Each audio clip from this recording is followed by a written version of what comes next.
Bismillahirrahmanirrahim. Alhamdulillahirabbil alamin. Assalatu wassalam ala nabiyyina Muhammadin wa ala alihi wa sahbihi ajma'in, amma ba'd.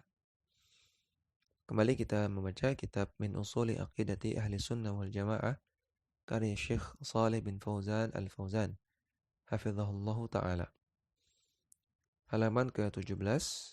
Al-aslul awwalu, landasan yang pertama, yaitu landasan dari Ahli Sunnah wal Jamaah yang pertama.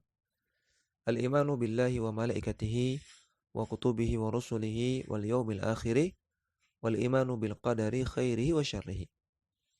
Beriman kepada Allah, beriman kepada malaikat-malaikat Allah, beriman kepada kitab-kitab Allah, beriman kepada rasul-rasul Allah, beriman kepada hari akhir, dan beriman kepada takdir Allah, baik takdir yang baik ataupun takdir yang buruk.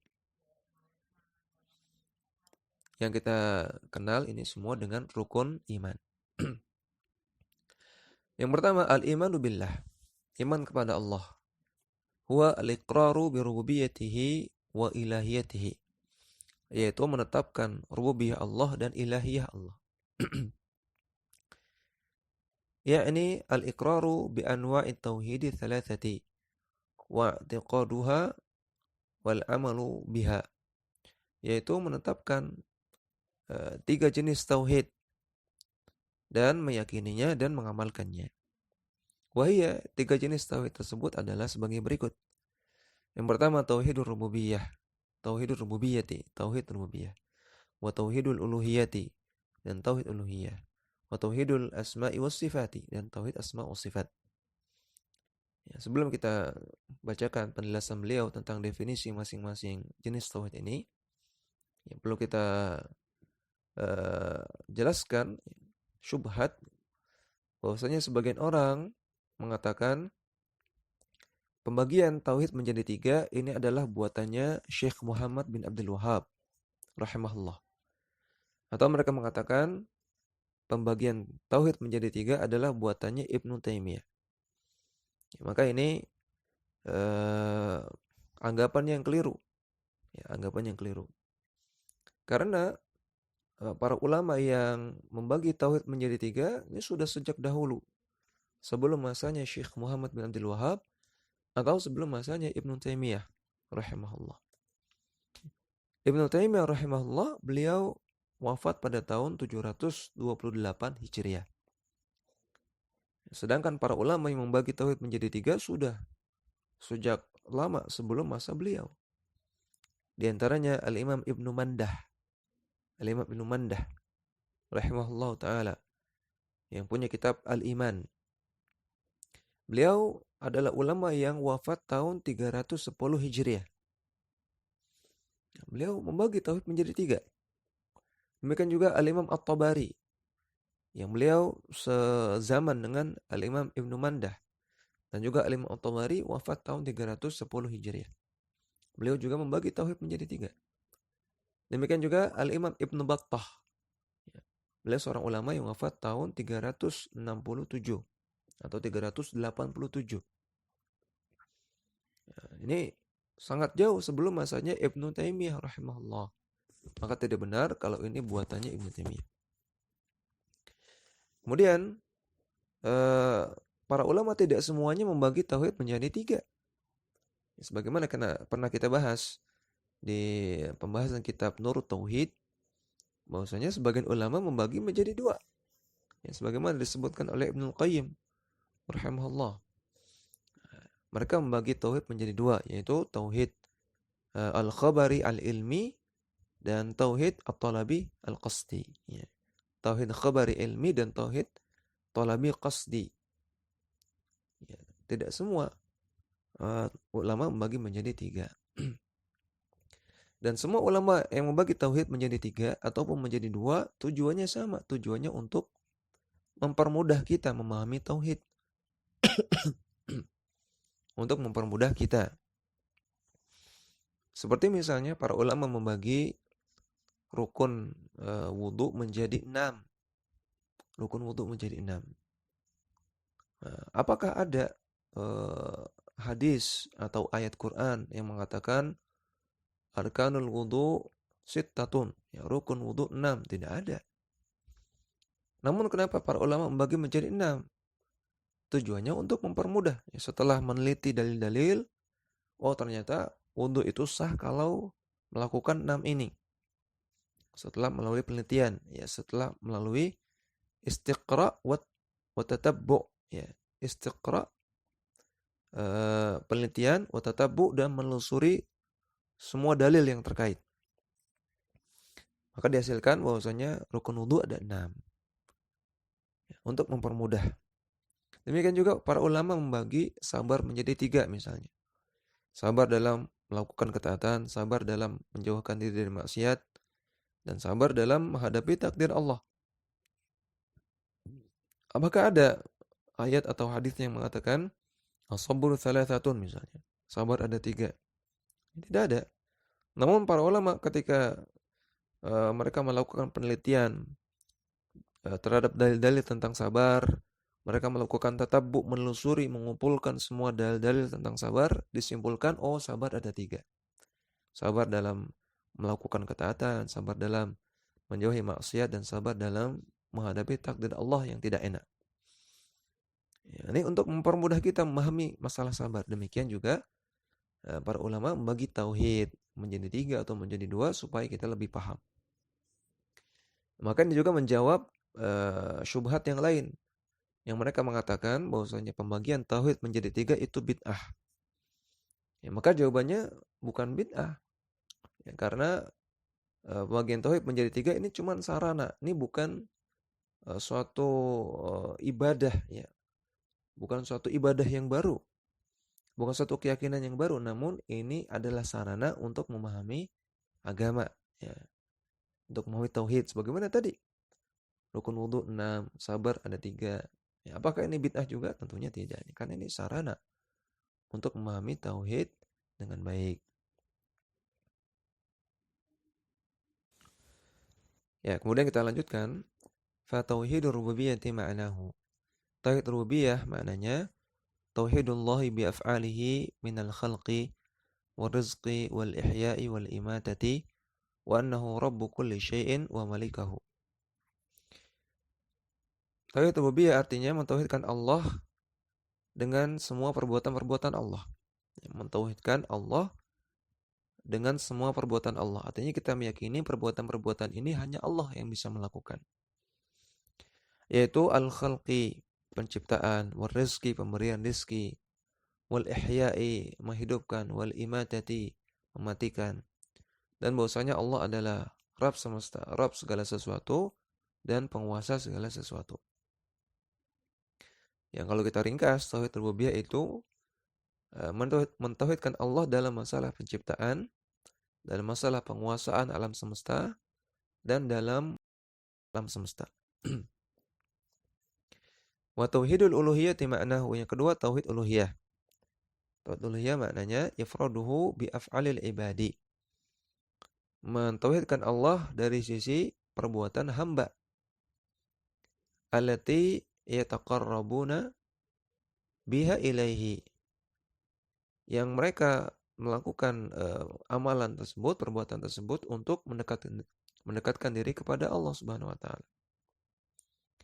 Idza kana mimma syara'ahu Allah, ya, perbuatan tersebut menjadi ibadah kalau memang disyariatkan oleh Allah Subhanahu wa taala. Kad du'ai, seperti contohnya doa. Wal khaufi, khauf.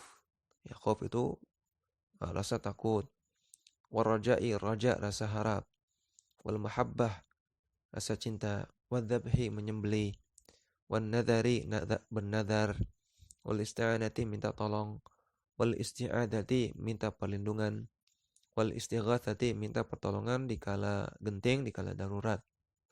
Wassalati, salat. Wassawmi, puasa. Wal haji, berhaji.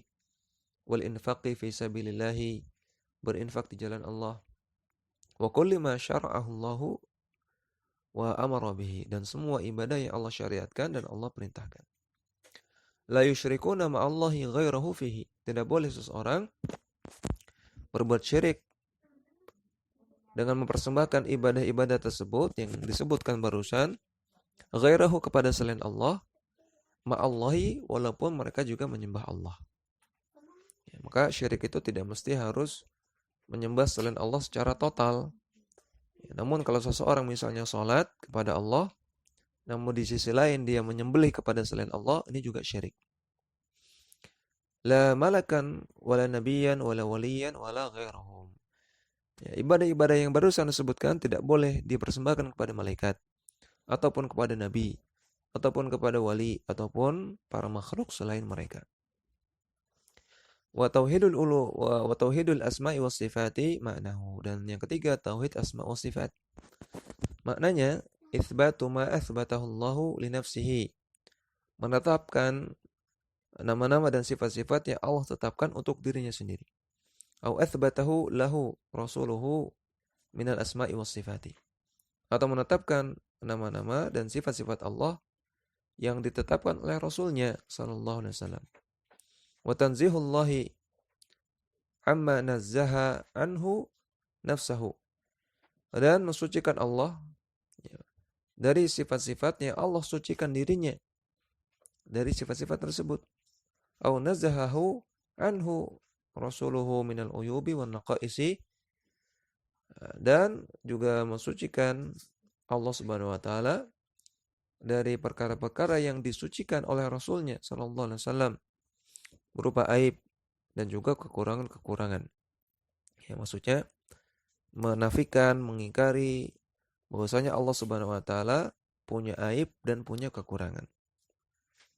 Min ghairi tamtsilin wala tashbihin. Tanpa melakukan tamtsil, tanpa menyerupakan Allah dengan makhluknya. Wala tashbihin, atau menyerupakan, ya. Kalau tamtsil menyamakan Allah dengan makhluknya. Tashbih menyerupakan, memiripkan Allah dengan makhluknya. Min ghairi tahrifin, dan juga tanpa melakukan tahrif. Tahrif artinya mengubah lafaz yang membahas tentang nama atau sifat Allah. Wala ta'tilin, dan tanpa melakukan ta'til. Ta'til artinya menolak ayat atau hadis yang membahas nama atau sifat Allah. Wala ta'wilin, dan tanpa melakukan ta'wil. Ta'wil artinya menyampingkan makna, ya, membelokkan makna dari ayat atau hadis yang membahas nama atau sifat Allah. Kama qala ta'ala, sebagaimana Allah Ta'ala berfirman, laisa kamitslihi syai'un wa huwas samiul basir. Allah tidak serupa dengan suatu apapun dari makhluknya, namun Allah itu As-Sami, Maha mendengar, Al-Basir, lagi Maha melihat. Dalam surat Asy-Syura ayat ke-11. Dalam ayat ini Allah Ta'ala menafikan keserupaan dirinya terhadap makhluk.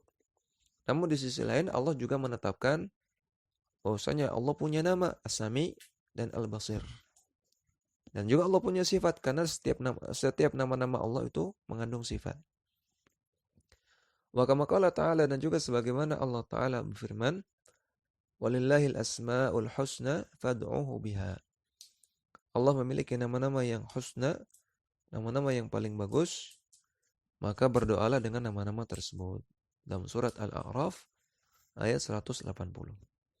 Ya, maka ayat ini menunjukkan bahwasanya Allah punya nama-nama dan juga Allah punya sifat. Ya, karena nama-nama Allah mengandung sifat. Kemudian yang kedua, wal imanu bil malaikati, beriman terhadap malaikat-malaikat Allah. Ma'nahu at-tasdiqu biwujudihim. Maknanya adalah membenarkan keberadaan mereka. Wa annahum khalqun min khalqillahi khalaqahum min nurin. Dan meyakini bahwasanya mereka adalah salah satu dari makhluk-makhluk Allah yang Allah ciptakan dari cahaya. Khalaqahum li'ibadatihi wa tanfidhi awamirihi fil kauni. Allah ciptakan malaikat untuk beribadah kepada Allah dan untuk melaksanakan perintah-perintah Allah, untuk mengurus alam semesta. Kama qala ta'ala, sebagaimana Allah Ta'ala berfirman, bal ibadum mukramun. Bahkan mereka, para malaikat, adalah hamba-hamba Allah yang mukramun, yang dimuliakan. la yasbiqunahu bil qawli wa hum bi amrihi ya'malun. Mereka tidak mendahului perkataan Allah sedikit pun, artinya mereka tidak mendurhakai perintah Allah sedikit pun. Wa hum bi amrihi ya'malun, dan mereka senantiasa melaksanakan perintah-perintah Allah. Dalam surat Al-Anbiya ayat 26 sampai 27. Dan Allah juga berfirman, Ja'ilil malaikati rusula. Dialah Allah yang telah menjadikan para malaikat sebagai utusan-utusan. Uli ajnihatin mathna wa thulatha wa ruba. Yang malaikat-malaikat tersebut punya sayap-sayap, ada yang 2, ada yang 3, dan ada yang 4. Yazidu fil khalqi ma yasha. Dan Allah menambah sebagian sayap ya, pada makhluk Allah yang Allah kehendaki. Artinya sebagian malaikat punya sayap lebih dari 4. Dalam surat Fatir ayat pertama. Kemudian yang ketiga, wal imanu bil kutubi, beriman terhadap kitab-kitab Allah. Yakni at-tasdiqa biha wa bima fiha minal huda wan nur. Minal huda wan nuri. Maksudnya membenarkan kitab-kitab tersebut, kitab-kitab Allah tersebut, dan membenarkan petunjuk dan cahaya yang terdapat di dalamnya. Wa anallaha anzalaha ala rusulihi li hidayatil basyari. Dan membenarkan bahwasanya Allah menurunkan kitab-kitab tersebut kepada para rasulnya untuk memberikan hidayah kepada manusia. Wa a'dhamuha al-kutubu ats-tsalatsatu. Dan kitab yang paling agung dari kitab-kitab yang pernah diturunkan oleh Allah adalah 3 kitab. Ya. Ini menunjukkan bahwasanya kitab-kitab yang diturunkan kepada para rasulnya itu banyak. Karena rasul itu banyak. Ya, dalam sebagian riwayat dari Ibnu Majah, bahwasanya rasul itu ada 330 orang. Dan nabi ada 140.000 orang. Walaupun hadis ini dipresisikan oleh para ulama tentang sanadnya, ya, namun ala kulli hal rasul itu banyak. Ya, rasul itu banyak. Dan setiap rasul punya suhuf, ya, punya lembaran-lembaran dari Allah Subhanahu wa taala. Punya kitab-kitab. Namun yang paling agung ada 3, yaitu At-Tauratu wal Injil wal Quran. Taurat, Injil, dan Al-Quran. Wa a'dhamu thalathati Al-Quranul Karimu. Dan yang paling agung dari 3 ini adalah Al-Quranul Karim. Wa huwal mu'jizatul 'uzma. Dan Al-Quranul Karim adalah mukjizat yang besar. Qala ta'ala, Allah Ta'ala berfirman, Qul la in ijtama'atil insu wal jinnu ala an ya'tu bimithli hadzal Qur'an la ya'tuna bimithlihi. Katakanlah, andaikan manusia dan jin bersatu padu semuanya untuk mendatangkan kitab yang seperti Al-Quran, maka mereka tidak akan bisa melakukannya. Walau kana ba'duhum li ba'din dhahira. Walaupun mereka antara satu dengan yang lainnya saling tolong-menolong. Ya, dalam surat Al-Isra ayat 88. Andaikan seluruh jin dan seluruh manusia saling bahu-membahu, tolong-menolong untuk bikin sesuatu yang sama seperti Al-Quran, tidak akan mampu. Ya, karena Al-Quran ini datang dari Allah Subhanahu wa taala dan dia adalah mukjizat yang besar. Wa yu'minu ahlus sunnati wal jama'ati bi anna al-Qur'ana kalamullahi munazzalun ghairu makhluqin hurufuhu wa ma'anihi. Dan Ahlussunnah wal Jamaah meyakini bahwasanya Al-Qur'anul Karim adalah kalamullah, adalah firman Allah, perkataan Allah. Munazzalun, yang Allah turunkan kepada nabinya Muhammad sallallahu alaihi wasallam. Ghairu makhluqin, bukan makhluk. Al-Quran itu firman Allah, perkataan Allah, diturunkan dari Allah dan bukan makhluk. Baik huruf-hurufnya maupun makna yang terkandung di dalamnya itu bukan makhluk. Namun itu bagian dari sifat Allah Subhanahu wa taala, kalamullah. Khilafan lil Jahmiyati wal Mu'tazilati. Berbeda dengan Jahmiyah dan Mu'tazilah, al-qailina bi anna al-Qur'ana makhluqun kulluhu. Yang mereka meyakini bahwasanya, ya, Mu'tazilah dan Jahmiyah meyakini bahwasanya Al-Qur'an adalah makhluk seluruhnya. Al-Quran adalah makhluk. Artinya apa? Artinya Al-Quran itu bukan firman Allah. Bukan firman Allah, namun bisa jadi perkataan Nabi Muhammad, bisa jadi perkataan malaikat Jibril. Hurufuhu wa ma'anihi. Ya, bukan makhluk kata mereka, termasuk huruf-hurufnya dan juga maknanya. Itu bukan atau makhluk seluruhnya, huruf-hurufnya dan juga maknanya. Ini pendapatnya Jahmiyah dan Mu'tazilah. Ini keyakinannya Jahmiyah dan Mu'tazilah ya. Dan Jahmiyah dan Mu'tazilah ini dua sekte yang menyimpang ya, dua aliran yang menyimpang. Wa khilafan lil Asy'ariyati. Dan berbeda juga dengan keyakinannya Asy'ariyah. Ini firqah menyimpang yang lain. Wa man syabahahum yarhamukallah. Wa man syabahahum al-qailina bi anna kalamallahi huwal ma'ani.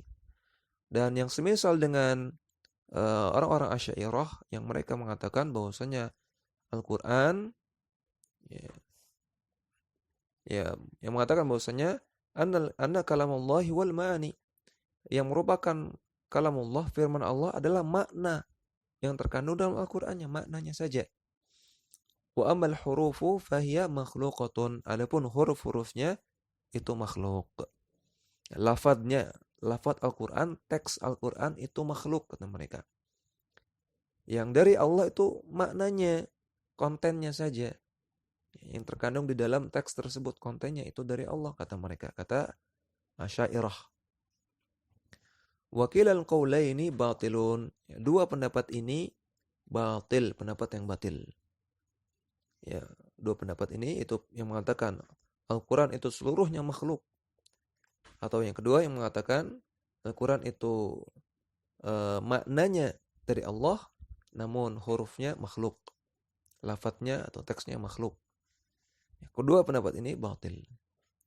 Qala ta'ala, Allah Ta'ala berfirman, wa in ahadun minal musyrikina istajaraka fa'ajirh. Kalau ada seseorang dari kaum musyrikin istajaraka, meminta perlindungan kepadamu, fa'ajirhu, maka lindungilah dia hatta yasma'a kalamullah, sehingga dia bisa mendengar kalamullah. Dalam surat At-Taubah ayat ke-6. Perhatikan dalam ayat ini Allah perintahkan kalau ada orang musyrikin minta perlindungan kepadamu, maka lindungilah. Kenapa? Karena ketika kamu lindungi, dia ada di tempatmu, mudah-mudahan dia bisa mendengar Al-Quran sehingga dia dapat hidayah. Dan Al-Quran Allah sebut sebagai kalam Allah. Hatta yasma'a kalam Allah. Di sini maksudnya kalam Allah apa? Al-Quran. Berarti Al-Quran itu kalam Allah, firman Allah. Ya, di sini Allah menggunakan kata-kata kalam. Kalam itu perkataan, firman, ucapan. Berarti Al-Quran itu kalam. Ya, perkataan Allah, firman Allah. Kemudian Allah juga berfirman dalam surat Al-Fatah ayat ke-15. Mereka orang-orang zindik, mereka ingin mengubah-ubah kalam Allah. Mereka ingin mengubah-ubah apa? Al-Quran. Al-Quran Allah sebut juga dengan kalamullah dalam ayat ini. Berarti Al-Quran itu kalam, perkataan. Perkataan siapa? Perkataan Allah Subhanahu wa taala. Fahuwa kalamullahi la kalamu ghairihi. Maka Al-Quran itu adalah firman Allah, perkataan Allah, bukan perkataan yang lain. Demikian, semoga bisa dipahami dan bisa bermanfaat. Wassallallahu ala nabiyina Muhammadin wa ala alihi wa sahbihi wasallam.